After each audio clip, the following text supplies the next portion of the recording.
Camille, we need your room. The words came sharp and casual, slicing through the quiet of our Napa Valley estate. My stepmother, Cheryl, stood at the doorway, her tone light, like she was asking for a favor, not evicting me from the only room that still felt like mine. "Excuse me?" I asked, setting down my coffee beside the biometric sensor I'd been fine-tuning since dawn. "Julian's moving back in," she said breezily. "He just got accepted into Wharton's MBA program. He needs real space for his prep work. And your room gets the best morning light." She glanced around at the shelves of diagnostic chips, my clean-lined workstation, and the annotated schematics covering the walls, as if it were clutter, not a prototype for an early-stage Alzheimer's detection device. "You'll be fine in the guest house. We started clearing it out this morning." I was 29, still living on the edge of the vineyard my grandfather left me in his will, a fact conveniently ignored by Cheryl and my father, who now treated the land like a family prize to be managed. "I work from here," I said, careful not to raise my voice, "every day, from 5 a.m. "It's not a real job," she snapped. "Julian's on a track. He's going places. You're just fiddling." After 5 years developing a system that could detect neurocognitive decline with 92% accuracy, before the first symptoms surfaced. "Fine," I said, slowly closing my laptop. "I'll leave." Not because I was defeated, but because my vision had already outgrown that house. For years, I'd been the overlooked one, the quiet child, the one who skipped parties to finish algorithms. They toasted to Julian's internships and golf tournaments while dismissing my venture as a phase. "You've got until noon," Cheryl said. "His equipment arrives tomorrow." Noon. How poetic. Because at exactly 12 p.m. the next day, Hawthorne Neurotech, my company, would go live. A rollout years in the making. That night, as I packed my gear into the back of my matte black SUV, my phone pinged. Encrypted message from Damien, my CTO. "Survives online. Press deck distributed. Launch confirmed for noon." I smiled. By tomorrow the neuroscience world would know my name. And my family? They'd realize they'd just kicked the founder and sole majority owner of Hawthorne Neurotech into her own guest house. On her own land. Let the golden child have the sunlight. I control the power grid. What they called tinkering was, in truth, the quiet birth of a revolution in neurodiagnostics. That research associate title on my resume? Just camouflage. Hawthorne Neurotech had been operating quietly through a holding firm in San Jose, fully incorporated, cap table clean, IP protected, and Series A investor ready. While they praised Julian's networking brunches and Wharton prep classes, I forged NDAs with hospitals across 3 states. I built a predictive model for cognitive decline that was already being reviewed by a regulatory board in Switzerland. My phone buzzed again. "Damien. Phase 1 complete. We now hold controlling interest in Metasphere West." Metasphere, the diagnostics firm that handled my family's entire health insurance network, the one underwriting Julian's study abroad plan and covering Cheryl's boutique hormone therapy sessions. They had no idea that over the last 6 months, I'd quietly accumulated voting shares through intermediaries, each perfectly legal. By morning, the very system that ignored me would report to me. I taped the final box just as Julian's voice floated in from the hallway upstairs. "Mom, should we do the walls in pale sage or graphite blue for Camille's old room? Let them redecorate, let them measure curtains and order monogrammed sheets." They thought they were winning, but they didn't know the game had already ended. That room? That temporary space they let me use? The one they insisted would eventually serve someone with real potential? I remembered my Stanford commencement, the one they skipped to attend Julian's awards banquet. I remembered pouring every bonus check into my device prototype while they gushed about Julian's vision for sustainable fintech. "Camille," Cheryl called sharply, "don't forget to leave your key. You're not coming back." I placed it gently on the marble console table. Not a word. She was right. Like I wasn't coming back. As I carried the last box to my car, I heard laughter echoing from the kitchen. "Definitely graphite blue," Julian said. "And custom shelves," Cheryl added. "This room should belong to someone building something that matters." I opened the door of my unassuming gray hybrid, slid inside, and pulled up my laptop. One line of code. Initiate Beatrice, Proton. Planification pinged. Hawthorne Neurotech Core Access, authorized. Protocol Phoenix active. Launch sequence in T-8 hours. I closed the laptop, turned the ignition, and pulled away from the house. They wouldn't just see success. They'd feel its shadow tower over everything they thought they controlled. I drove the winding roads out of Napa just as the sky shifted to lavender. Hills dotted with dormant vines gave way to sharp turns and open valleys. The final stretch led me to downtown San Jose. Quiet, sleek, humming with innovation, and at its heart, my real home.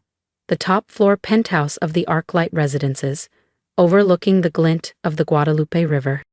The valet smiled and opened my door. "Welcome back, Dr. Hawthorne."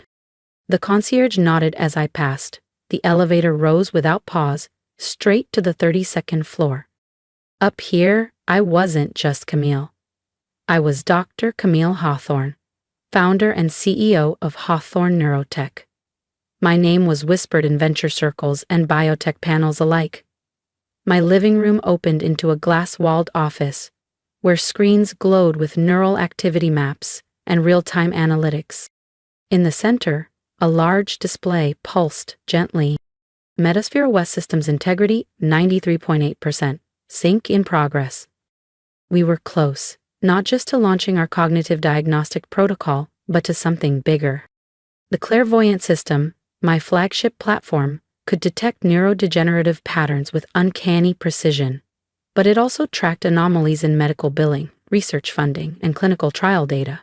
What began as a breakthrough in healthcare would also become a quiet wrecking ball for the corrupt networks clinging to legacy influence. Including the Archer Medical Group, my family's crown jewel. Very clinic network my stepmother used to funnel grants into Julian's vanity projects. The one my father used to pad board resumes and hobnob with hospital executives, all while dismissing my work as a techie's hobby. A ping broke my focus. Family group chat. Dinner tomorrow at Altura Grill to celebrate Julian's acceptance. Camille, you're welcome to join. If you're free, dress nice. Altura Grill, their favorite country club. Same place they toasted Julian's Wharton acceptance while I stood in valet shadows, counting tips to buy RAM for my prototype server. Funny, because tomorrow night, those very corporate cards they'd used to toast him, I would decline. Silently, irrevocably. I replied, "I'll be there." Then I opened the encrypted file. Project Daedalus, Reclamation. Inside, a full audit trail. Misappropriated grant funds. Ghost billing. Inflated trial metrics. Cross-referenced against Hawthorne Neurotech's final acquisition documents for the Archer Medical Group and every affiliated clinic. "Dr. Hawthorne?" My assistant Clara's voice came over the intercom, calm and clipped. "The executive board is assembled." "Thank you. I'm on my way." I paused by the mirror in the hallway. The woman staring back at me didn't shrink anymore. She didn't ask for space at the table. Tomorrow, she owned the table. At Altura, they'd toast Julian. They'd think they still ran the legacy. And I'd sit quietly across from them, knowing the legacy had just changed hands. My phone buzzed again. Secure message from Damien, subject line, all nodes green. If you felt that shift in power, just wait until dinner is served.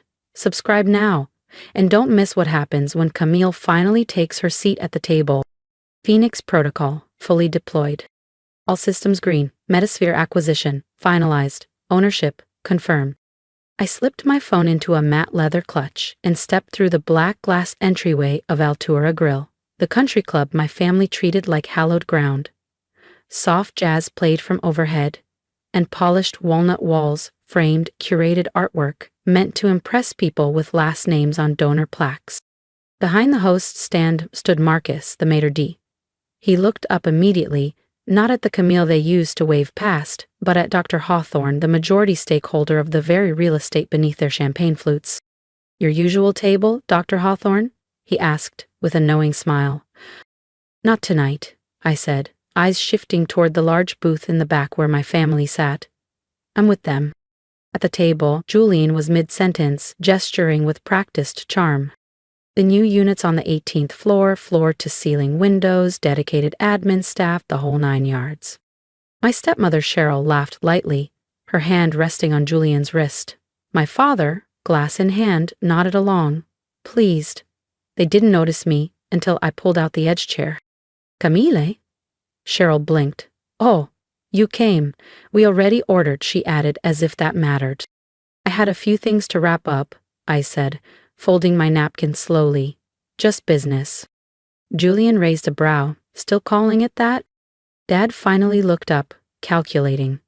Watching the market, always. I hope you're not freeloading, Camille. That name still holds weight. I smiled, sipping once before replying. Speaking of weight, did you hear about the leadership change at Metasphere West? Dad froze, barely perceptible. The waiter arrived with a tray of champagne. To Julian, Cheryl said brightly, this one's on me. She handed over her platinum card. I leaned back, calm. The waiter returned, voice tight. I'm sorry, ma'am, it's been declined. Cheryl flushed. That's absurd. Run it again. We've tried 3 times, ma'am. Do you have another? My father slid his card across the table without a word. Same result. Decline. Julian sighed and handed over his Modesma West corporate card. Fine. I'll handle it. The waiter hesitated. I'm afraid that account is currently restricted. 3 sets of eyes turned to me. I set my glass down. That won't work either, I said softly, because I had locked it. Every corporate card tied to Metasphere's internal billing network was under my control now, the same control they told me I'd never earn. Their silence was electric. What do you mean? My father asked slowly, his voice no longer dismissive, just tight, suspicious. He'd sensed the shift. I met his gaze without blinking. About Metasphere West. There's been a change in leadership. Cheryl's face paled. Camille, what are you talking about? I leaned back, folding my hands in my lap. Phoenix Protocol, I said calmly. Across the table, my father stiffened. His world was built on backdoor deals and hush-hush mergers. He knew that phrase. He'd read the white papers. He'd overheard the whispers. An AI-driven oversight framework disrupting diagnostic networks, triggering fraud audits, halting bad actors with surgical precision. That's not possible, he muttered, shaking his head.